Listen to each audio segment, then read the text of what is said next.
오늘 이 주일 아침에 살펴볼 잠언 말씀입니다.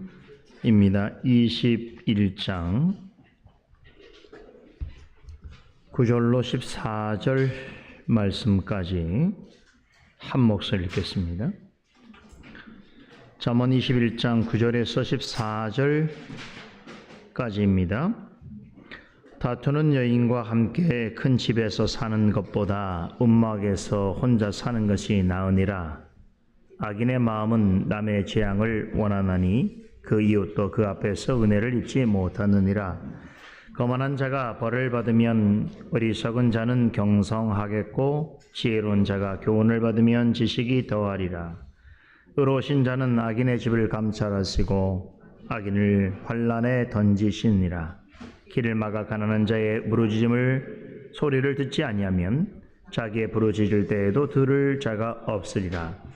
은밀한 선물은 노를 쉬게 하고 품의 뇌물은 맹렬한 분을 그치게 하느니라. 아멘. 오늘 읽은 잠언 본문은 매우 흥미로운 말씀으로 시작합니다. 다투는 여인과 함께 큰 집에서 사는 것보다 움막에서 혼자 사는 것이 나으니라 라는 말씀인데, 새번역 성경은 이렇게 전합니다. 다투기를 좋아하는 여자와 넓은 집에서 함께 사는 것보다 차라리 다락한 구석에서 혼자 사는 것이 더 낫다. 여러분에게 어떤 의미로 이 말씀이 들립니까? 아마 이 구절을 보면서 속으로 나름 많이 공감하고 또 위로를 받는 남성들이 있을지도 모르겠습니다. TV 프로그램 중에 나는 자연인이다 라고 하는 프로가 있습니다. 도시 생활에 지친 현대인이 자연 속으로 들어가서 자연과 벗삼아서 살아가면서 나름 삶의 여유와 행복을 누린다라고 하는 이야기를 전하고 있는데, 들어보니까 우리나라 중장년층 남성들이 보는 최고의 시청률이 높은 프로그램이다. 보셨나요? 저는 보시는 분이 있군요. 저는 지나가면서 한두 번은 이렇게 중간중간을 봤지만 한 번도 끝까지 본 적이 없는데 내용은 대충 알고 있습니다.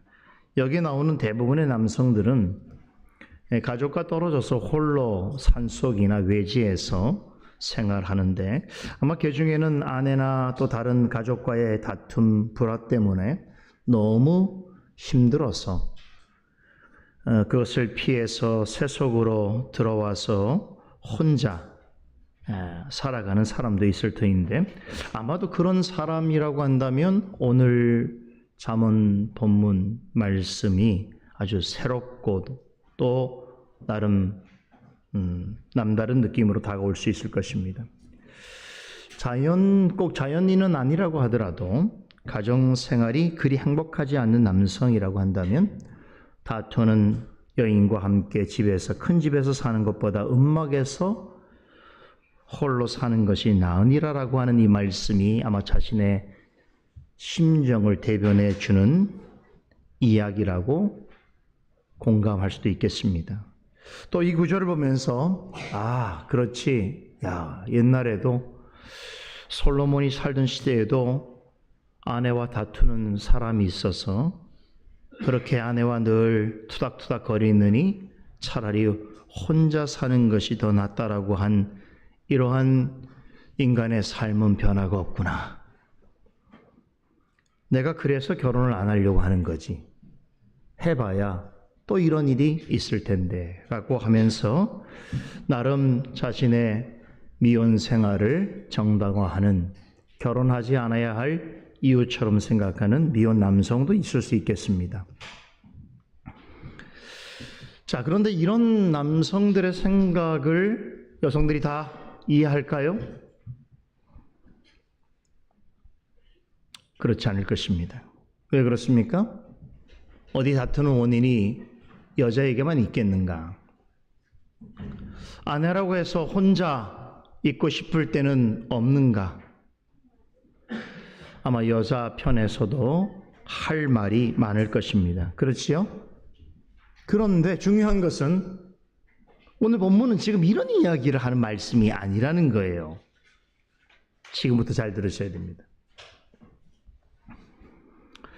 오늘 이 말씀을 아무런 맥락 없이 앞뒤와의 교훈과 상관없이 대하게 되면 이렇게 잘못 해석하고 잘못 적용할 수 있습니다. 사실 그런데 이 말씀은 누구와 함께 사느니 혼자 사는 것이 좋겠다라고 하는 그런 문자적인 의미와는 아무런 상관이 없는 말씀입니다. 이 말씀은 비유인데요. 무엇에 관한 비유인가 하면 바로 우리가 지난 2주간에 걸쳐서 살펴보았던 잠언 21장 8절까지 나오는 말씀의 가장 핵심이 되는 교훈과 관련되어 있습니다. 바로 그것은 하나님의 의와 공평인데요. 즉 하나님께서는 의와 공평 곧 공의와 정의를 행하는 자를 기뻐하신다고 하셨지요. 그렇기 때문에 하나님을 믿고 따르는 사람은 이 하나님의 성품인 의와 공평을 행하면서 살아가야 한다는 것인데 오늘 9절에 다투는 여인과 함께 큰 집에서 사는 것보다 움막에서 혼자 사는 것이 나으니라고 하는 이 말씀도 바로 의와 공평으로 살아가는 삶과 관련해서 주어진 비유입니다. 그래서 이 말씀에는 이 땅에서 의와 공평으로 살아가는 데 있어서 아주 중요한 보편적이고도 의미 있는 원리가 제시되어 있습니다. 자, 대개 사람들은 좋은 집에서 살아가기를 원합니다. 그렇죠? 오늘날 한국 사회가 이렇게 부의 물질적인 경쟁과 갈등 사회로 이어지는 이유는 아마 많은 여러 가지 원인이 있겠습니다만 아마 부동산, 집에 대한 집착일 때문일 것입니다. 어떤 집에서 살든지 나는 아무런 상관이 없다고 하는 사람은 많지는 않습니다만 대부분의 사람은 기왕이면 다홍치마라고 좀 크고 넓은 집에서 살고 싶어 하지요. 이것이 인지선정입니다. 그런데 한번 생각해 보세요. 만약에 남들이 바라는 큰 집에서 좋은 집에서 살아가고는 있는데 매일 그 집안에서 벌어지는 일들이 난장판으로 생각해 보세요. 그런 집에서 날마다 가족끼리 싸움질하고 서로 미워하고 헐뜯고 상처 주는 말들을 서로 주고받는다고 한다면 그럼에도 그런 집에서 살고 싶어하는 사람은 얼마나 있을까요? 그렇죠. 그래서 그런 집에서 사느니 물론 바람은 크고 넓은 집에서 살고 싶으나 실제로 그 집이 행복하지 않다고 한다면 그것보다는 좀 허름하더라도 혼자 행복하고 마음 편하게 사는 것이 살고 싶어하는 것이 또한 일반적인 사람의 마음입니다. 그래서 요즘 젊은이들이 부모를 떠난 이유도 이런 이유가 있는 거예요. 나 혼자 살고 싶은 거예요. 부모의 간섭을 받고 싶지 않은 거예요. 그러니까 자기만의 행복이죠. 부모와 큰 집에 눈치 보며 사느니 혼자 작은 헛강 같은 곳이라도 내 마음껏 하고 살고 싶은 것이죠. 여러분 이런 신앙생활에도 똑같이 적용됩니다. 겉으로는 신앙생활을 잘 하는 것 같이 보여도 전혀 의와 공평으로 행하며 사는 데 관심이 없는 사람은 마치 큰 집에 살면서 매일 싸움하는 부부와 같다는 것입니다.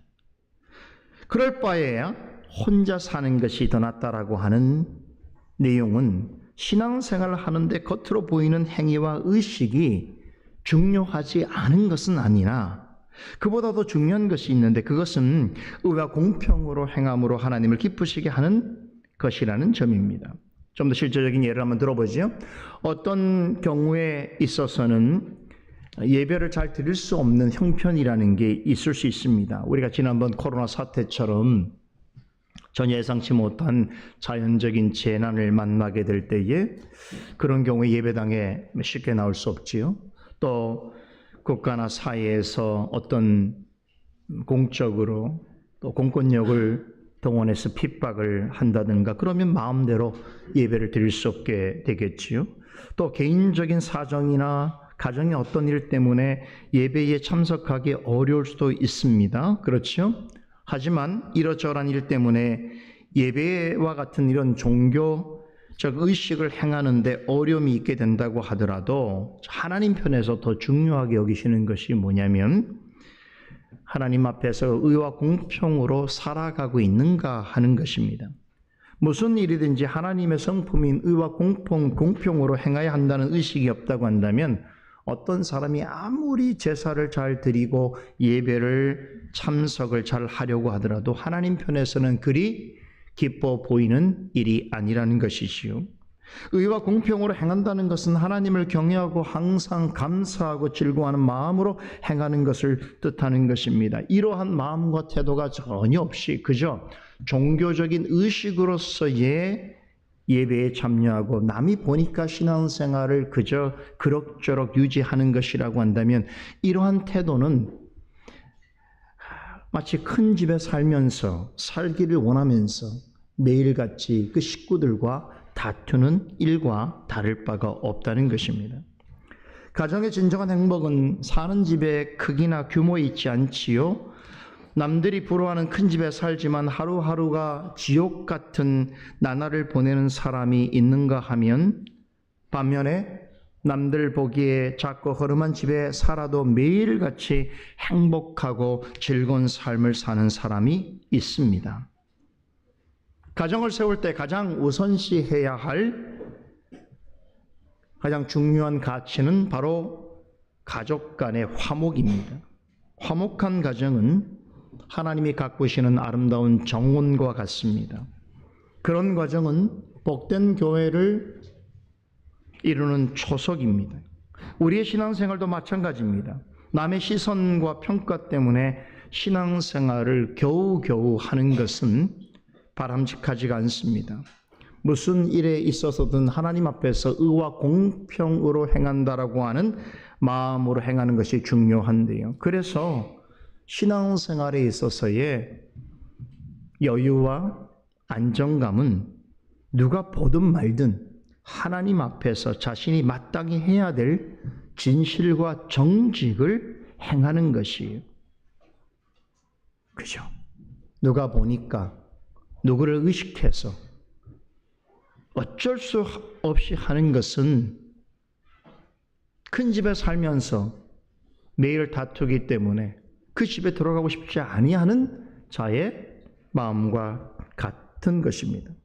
복된 가정이 되려면 크고 화려한 집에 사는 것보다 가족끼리 사랑하고 화목하게 지내는 것이 훨씬 더 중요합니다.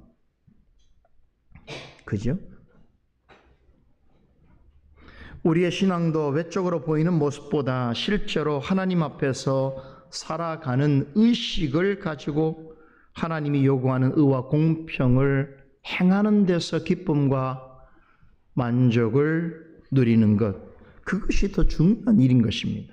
그런 점에서 볼 때 다투는 여인과 큰 집에 함께 사는 것은 이런 의미겠지요. 겉으로 보여지는 종교의식, 그것이 중요한 것이 아니라 남들이 볼 때 뭐 큰 집, 좋은 집에 사는 게 뭐가 그렇게 중요합니까? 내 마음은 불행하고 내 가족은 지옥 같은 삶을 살아가는데 이게 뭐가 중요한 것이? 남들 위해 사는 게 아니잖아요. 남들 때문에 사는 게 아니잖아요. 그렇잖아요.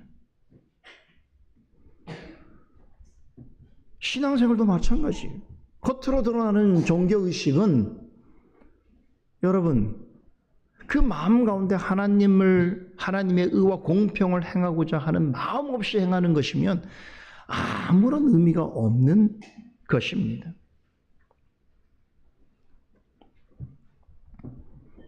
이렇게 그냥 종교의식으로서만 신앙을 생각할 뿐이지 하나님이 요구하신 의와 공평의 행함은 전혀 생각지 않는 사람을 이어지는 10절에서는 아주 부정적인 평가를 합니다. 10절 보세요. 악인의 마음은 남의 재앙을 원하나니 그 이웃도 그 앞에서 은혜를 입지 못하느냐라고 말씀하지요.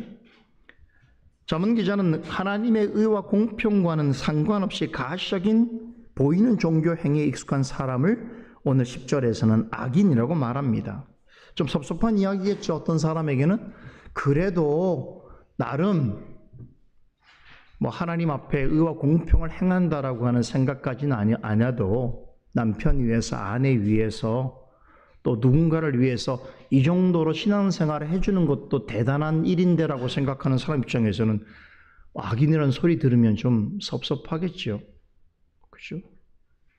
그래도 좀 해보려고 하는데 하나님은 나를 악인이라고 보시나? 칭찬도 좀 해주실 만한데 생각할 수 있는 것이.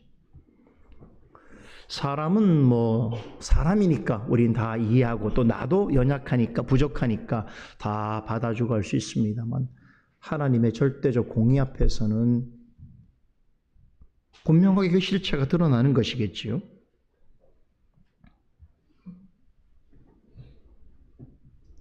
이 악인은 왜 이렇게 악인이라고 말하냐면 그의 마음은 항상 재앙을 바라고 이웃에게도 은혜를 베풀지 않는다는 것이죠. 마태복음 18장에 나오는 1만 달란트 빚진 자와 딱 같은 인생인 것이에요. 이 사람은 하나님께 스스로의 힘이나 능력으로는 도저히 갚을 수 없는 1만 달란트의 빚을 단번에 탕감받았습니다. 그럼에도 자신에게 얼마 되지 않는 돈 100데나리온이라고 하는 빚을 진 동료에 대해서는 참지 않았지요. 그를 찾아가서 괴롭히고 심지어 때리고 감옥에 가두었습니다. 그런데 이 말씀이 우리에게 전하는 것은 너희가 1만 달란트 빚을 탕감받은 자가 아니냐라고 물으시는 것이에요. 같다는 것이죠. 왜 그렇습니까? 우리 역시도 1만 달란트 빚진 자처럼 하나님께 큰 죄를 지은 존재입니다. 그런 우리를 하나님께서 불쌍히 여기셔서 마치 1만 달란트 빚을 단번에 탕감해 준 주인처럼 우리의 모든 죄를 값없이 용서해 주셨던 것이죠. 그러시면서 한 가지 바라신 것이 있는데 하나님께서 우리에게 그리 하셨듯이 우리도 형제의 허물을 사랑으로 용서해 주기를 원하셨습니다. 왜 그런가 하면 1만 달란트에 달하던 우리의 죄악의 무게에 비하면 형제의 허물과 약함은 실은 비교거리가 안 되기 때문인 것입니다. 그럼에도 무한한 빚을 탕감받았음에도 형제의 별것 아닌 잘못을 용서하지 않겠노라고 반드시 복수하겠노라고 한다면 하나님께서 그런 사람을 어떻게 여기실 것인가? 마태복음 18장에 나오는 1만 달란트 빚진 자를 향해 말씀하신 것 같이 뭐라고 하실까요? 악한 종이라고 하실 것입니다. 오늘 본문 10절에서 말하고 있는 악인이라고 하는 말의 의미가 바로 이것입니다. 하나님으로부터 갚을 수 없을 정도의 무한한 죄를 용서받은 그 은혜가 너무나 크고 중한데도 이웃을 향해서는 조금의 자비와 긍휼을 베풀려고 하지 않는다면, 다시 말해서 의와 공평으로 행하는 일에 대하여 아무런 관심이 없다고 한다면 하나님 보시기에는 악한 자라는 것이죠. 11절은 누구나 하나님 앞에서 이러한 악인이 될 수 있음에 대해서 말해주고 있습니다. 11절을 보세요. 거만한 자가 벌을 받으면 어리석은 자는 경성하겠고 지혜로운 자가 교훈을 받으면 지식이 더하리라 라고 합니다. 여기에 등장하는 거만한 자, 어리석은 자, 지혜로운 자는 하나님의 징계와 교훈을 더 받아야만 하는 자리에 있는 모든 사람을 의미하는 것입니다. 즉 거만한 자든 어리석은 자든 지혜로운 자든 하나님이 요구하시는 의와 공평을 이루는 일에 있어서 정도의 차이는 있겠지만 다 부족하다는 거예요. 하나님의 기준에서 보면 너무나 부족하기 때문에 어떻게 된다는 것입니까? 훈계와 책망과 교훈을 들어야만 한다는 것이지. 누구도 하나님 앞에 나아가서 나는 부족함이 전혀 없으니 배울 것이 없다고 하거나 반성할 것이 없다고 하거나 벌받을 이유가 없다라고 말할 수 없다는 것입니다. 그 이유를 이어지는 12절은 이렇게 설명합니다. 의로우신 자는 악인의 집을 감찰하시고 악인을 환난에 던지시니라 라고 하지요. 여기서 의로운 자는 하나님을 가리킵니다. 사람은 왜 하나님 앞에서 자신은 부족함이 없다고 또한 하나님의 훈계와 책망과 교훈을 들을 이유가 없다라고 말할 수 없는가 하면 의로우신 하나님께서 사람의 모든 것을 다 헤아리고 계시기 때문이라는 것입니다. 이것을 자문 기자는 의로운 자가 악인의 집을 감찰하신다라는 말로 표현하지요. 여기서 악인의 집이란 바로 앞에서 10절에서 말한 악인의 마음을 가리키는 것입니다. 누군가가 어느 사람의 집 내부 사정을 다 알고 있듯이 하나님은 악인이 숨기고 싶은 마음속의 깊은 곳까지 헤아리신다는 뜻입니다.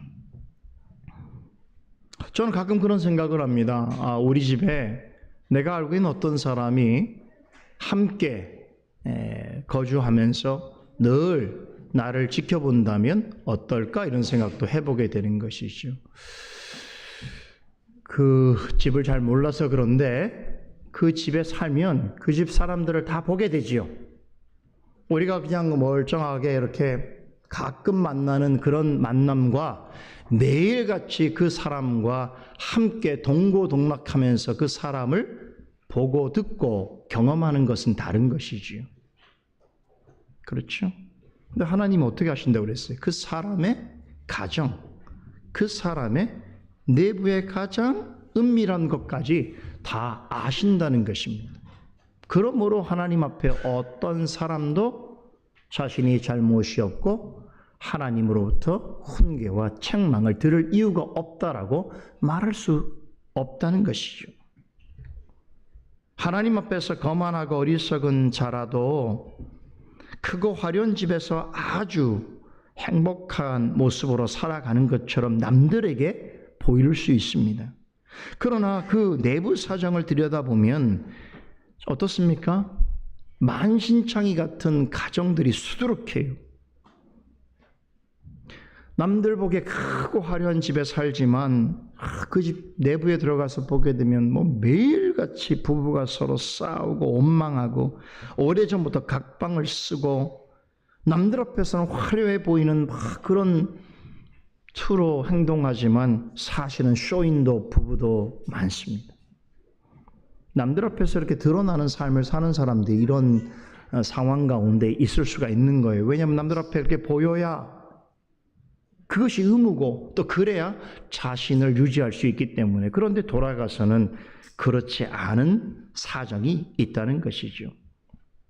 그런데 하나님께서는 악인의 집 깊은 내부까지 살펴보신다는 거예요. 그러므로 하나님을 속일 생각을 하지 말라는 것입니다. 앞서도 말씀드렸습니다만 큰 집에 살면서 싸우기만 하는 부부는 이 비유인 것입니다.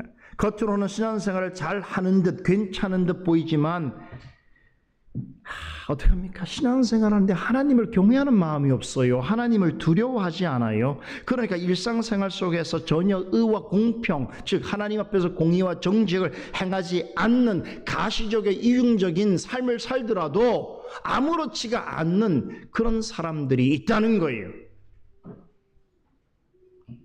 이런 사람은 남들 보기에만 좋은 집에 살 뿐 사실은 만신창이 같은 집에 살고 있는 사람하고 똑같은 것이죠. 사람들은 못 보지요. 그 집에 들어갈 수 없으니까. 그런데 하나님은 그 사람의 가정을 다 살피신다고 말씀하십니다. 부부와의 대화도 다 하나님은 살피십니다. 부부 사이에도 의와 공평으로 대해야 돼요. 함부로 대하면 안 됩니다. 자녀도 마찬가지예요. 하나님의 형상을 지니고 있는 존귀한 자로서 대해야 되고, 부모는 자녀에게 하나님께서 자신에게 대리로서 그 자녀를 영혼을 맡긴 자로서 사명감을 가지고 대하는 것이죠. 부모도 마찬가지예요. 하나님을 공경하듯이 부모를 공경해야 하는 거예요. 집에서 그렇게 해야 되는 거예요. 집 안에서는 신앙생활에 하나님의 그러한 모습이 전혀 드러나지 않으면서 바깥에서만 잘하는 것은 오늘 이 비유가 딱 맞는 사람의 삶입니다.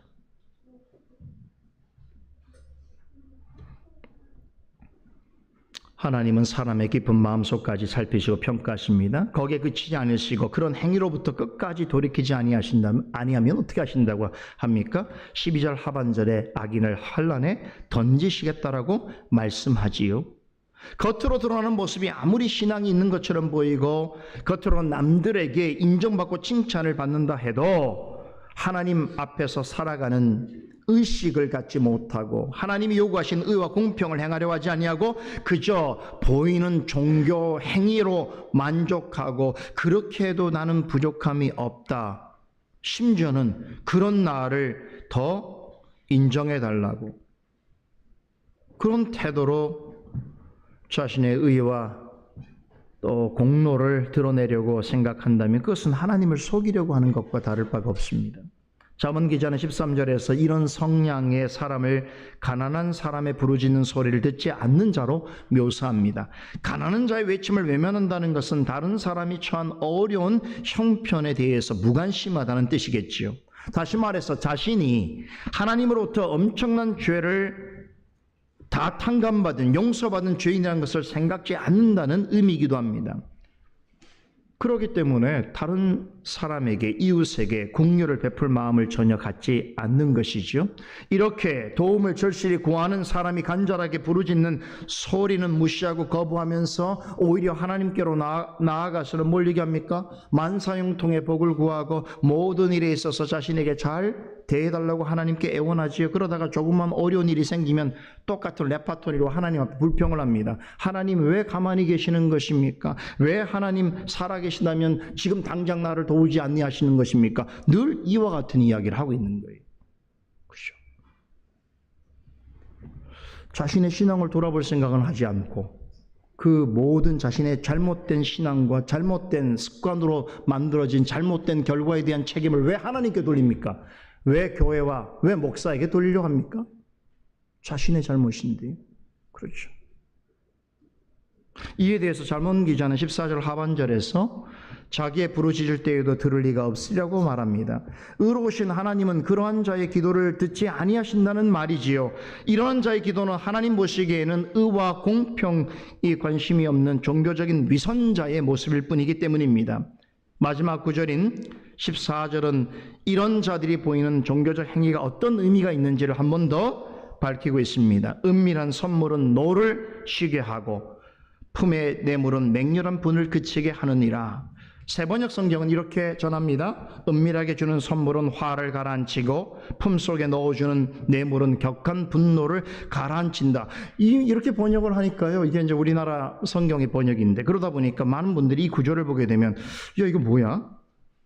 은밀한 선물과 뇌물이 뭐 좋은 것인가? 지금 그것을 얘기하는 것인가? 얼핏 보게 되면 매우 긍정적으로 묘사하고 있는 것처럼 들릴 수 있는 것이죠. 그러나 분명한 것은 성경은 그 어디에도 이렇게 은밀히 주는 선물이나 뇌물에 대해서 좋은 것이라고 말하지 않습니다. 하나님께서는 뇌물을 주고받는 것을 율법으로 금지하셨지요. 뇌물이 왜 문제입니까? 뇌물은 사람의 정신을 흐리게 합니다. 그리고 공평하게 생각해야 될 것들에 대하여서 왜곡시켜버립니다. 뇌물을 주고받는 일이 흔한 사회는 부패지수가 높습니다. 뇌물은 성실하고 정직하게 일하는 사람의 의욕을 꺾어버리죠. 결국 사회를 병들게 합니다. 이렇게 뇌물이 좋지 않은 것인데 14절은 마치 뇌물이 분노를 그치게 하는 효력이 있는 것처럼 말하는 듯이 들릴 수 있습니다. 그러나 사실은 정반대의 교훈을 전하고 있습니다.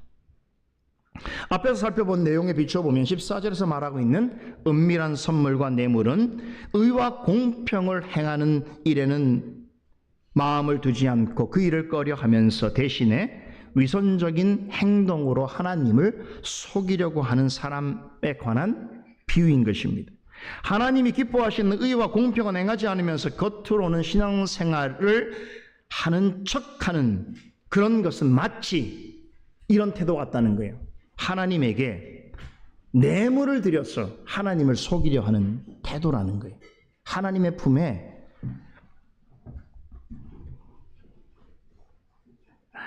은밀한 선물을 안기게 되면 하나님이 그걸 보고 자신에 대해서 좋게 여길 수 있다라고 생각한다는 것이죠. 그러니까 자신의 삶에서 하나님의 의와 공평 없이 살더라도 주일날 와서 어떻습니까? 예배에 참석하고 또 뭐 적당한 헌금도 좀 드리고 또 뭐 봉사활동도 좀 하고 그렇죠? 이렇게 하게 되면 어떤 생각을 하게 되냐면 예배를 끝나고 돌아가면서 자, 하나님, 제가 하나님께 뇌물 좀 드렸지요? 이제 그럼 내 마음대로 살면 되는 거죠? 한 주간은 이제 제가 알아서 살겠습니다.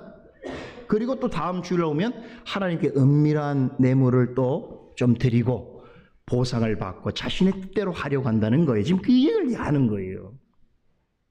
그런 태도로 신앙생활 하는 사람이 있다는 거예요. 그러면서도 늘 하나님 앞에 자, 하나님, 제가 할 만큼 했으니까 이제 구원 받는 거죠? 구원 걱정 없지요? 그래도 내가 교회 안 다닌 사람보다는 더 나은 것이죠? 라는 생각을 가지고 살아가는 사람들이 있는데 잠언 기자는 그런 사람들을 뭐라고 말합니까? 마치 뇌물로 하나님을 속이려 하고 그걸로 하나님의 분노를 가라앉힐 수 있다라고 생각하는 사람이라는 거예요. 이 말씀은 14절은 사실은 반대로 읽고 해석해야 되는 거예요. 그래서 성경은 이 전체의 문맥과 흐름이 되게 중요한 것이. 여러분, 하나님은 뇌물을 좋아하지 않습니다. 하나님께서 뭐가 부족하셔서 우리가 주는 몇 푼의 헌금을 받으시고 하나님께서 막 마음이 막 이렇게 올라가셨다가도 막 누그러뜨리시고 요 정도 받았으니까 나도 그냥 좀 잘해줘야 되겠구나, 인정해, 이렇게 하시겠습니까? 하나님은 그런 분 아니시잖아요. 이런 식으로 하나님을 대하는 것은 사실 하나님을 조롱하는 것이고 경홀히 여기는 것입니다. 뇌물을 주는 것 같은 행동으로 하나님의 눈을 속일 수 있다라고 하는 생각은 아주 심각한 일입니다. 이런 마음을 가진 사람들이 대부분 회개를 잘 하지 않습니다. 진정한 돌이킴이 없습니다. 그리고 자신의 삶 속에서 별로 하나님께서 자신에 대하여서 정죄하거나 분노하지 아니하시는 것 같은 생각을 갖게 될 때 이런 행동으로부터 돌이킬 마음을 갖지 않으니 평생을 살아도 가식적이고 위선적인 신앙에 쩔어 있게 되는 것이죠. 그러나 오늘 이 말씀은 뭐라고 얘기합니까? 이 모든 일들이 하나님 앞에서 백일하에 드러날 때가 있을 것이고 그때 뒤따르는 크고 무서운 하나님의 심판을 피할 수 없을 것이라고 주님이 말씀하십니다. 그래서 지금이 기회입니다. 이런 말씀을 들을 수 있을 때가 주님께서 나에게 다시 내 삶을 돌아보게 하시는 기회인 걸로 아셔야 됩니다.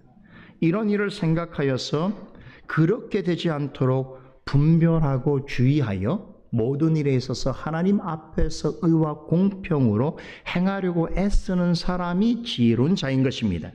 하나님은 성실하고 정직한 마음으로 하나님 앞에서 의와 공평으로 행하는 사람에 대하여 기뻐하시고 책임져 주시고 축복하시고 이끌어 주십니다. 기도하겠습니다.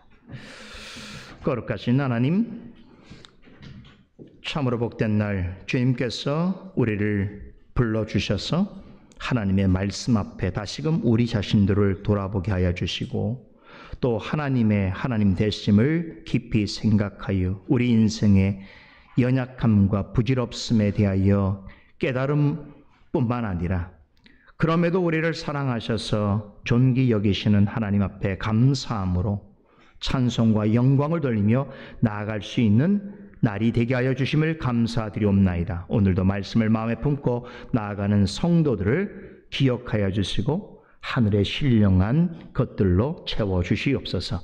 예수 그리스도 이름으로 기도드리옵나이다. 아멘.